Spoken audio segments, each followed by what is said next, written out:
ధనుర్మాసం తిరుప్పావై మాసం లేదా మేలినోము మాసం. వసంత మాసంలో కోయిల నాదంలాగా ధనుర్మాసంలో ఆండాళ్ చెప్పిన పాసురం పల్లవిస్తూ ఉంటుంది. ఆండాళ్ శ్రీకృష్ణుడి భక్తురాలు.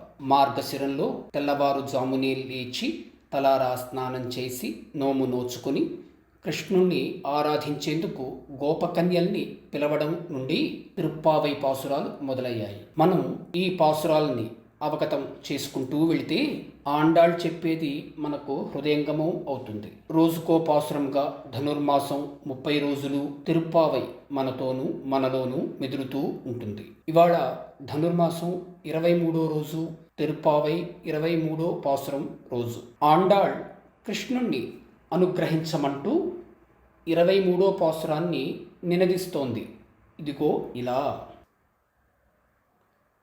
மாறி மலை முழைஞ்சில் மன்னிக்கிடத்துறங்கும் சீரிய சிங்கம் அறிவுற்று தீவிழித்து வேரி மயிர் பொங்க எப்பாடும் போந்துதறி மூறி நிமிர்ந்து முழங்கி புறப்பட்டு போதருமா போலே நீ பூவை பூவண்ணா உன் கோயில் நின்றிங்கனே போந்தருளி கோப்புடைய சீரிய சிங்காசனத்திருந்து యాం వంద కార్యం ఆరాయిందరులేలోరెంపావాయ్. ఈ పాసురాన్ని మనం తెలుగులో ఇలా తెలుసుకుందాం. వానాకాలంలో కొండ గుహలో పడుకుని నిద్రపోతున్న గొప్ప సింహం మేలుకొని తీక్షణంగా చూసి నిక్కబొడుచుకున్న జూలును అటు ఇటు విదిలించి ఒళ్ళు విరుచుకుని గర్జించి కదిలి సాగినట్టుగా, అంజనీ పుష్పవర్ణుడా, నువ్వు నీ కోవెల నుండి ఇక్కడికి వచ్చేసేయి. దంతాలు పొదిగిన సింహాసనంలో కూర్చుని మేం వచ్చిన పనేంటో తెలుసుకుని అనుగ్రహించు ఓలాలా నా చెలి.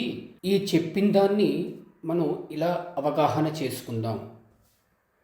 ఆండాళ్ తొట్టతొలి పాసురంలో కృష్ణుణ్ణి యశోదకు సింహకిశోరుడు అని అన్నాక ఈ పాసురంలో మగసింహంతో పోల్చి చెబుతోంది.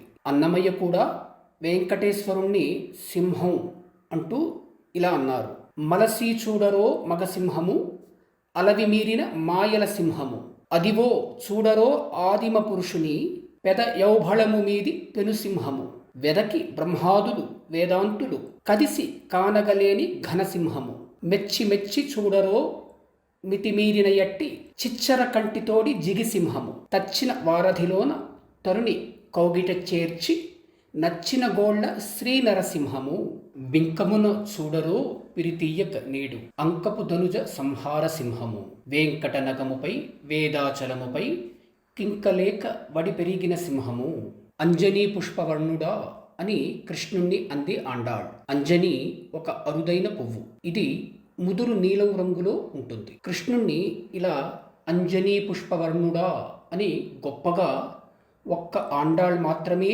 అందేమో. నీ అనుగ్రహం పొందడమే మా పని, అందుకే వచ్చాం. ఈ విషయాన్ని తెలుసుకుని అనుగ్రహించమని కృష్ణుణ్ణి కోరుతోంది ఆండాళ్. క్రితం పాసురంలో శరణు కోరి వచ్చాం అని చెప్పుకున్నాక ఈ పాసురంలో అనుగ్రహించమని కోరుతోంది. ఈ సందర్భంలో అన్నమయ్య చెప్పిన శరణు జొచ్చుట నాది, సరుగ కాచుట నీది మాటలు గుర్తుకు వస్తున్నాయి.